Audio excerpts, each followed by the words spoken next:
من کاری به مقررات و قوانین و نگاه‌های پسونده ندارم.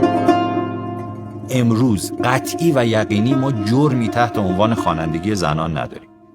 ولی این چیزی نبوده که به یک باره به وجود اومده باشه.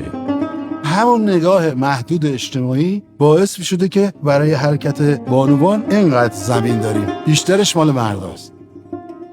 بسیاری از خوانندگان زن میرفتن دادسرا و تحت یک جرم شگفت‌انگیز محاکمه میشدن: اشاعه فساد و فحشا.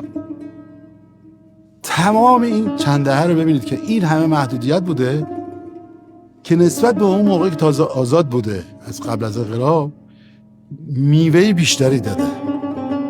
وقتی که تمام این گفته ها عینیت پیدا کنه، یواش یواش صدای این اعتماد به نفس از توی حنجره زنها شنیده میشه. از دست روزگار مخالف کجا روم؟ ما تازه در یک جامعه نرمال زندگی خواهیم کرد که زن و مرد با هم برابر خواهند.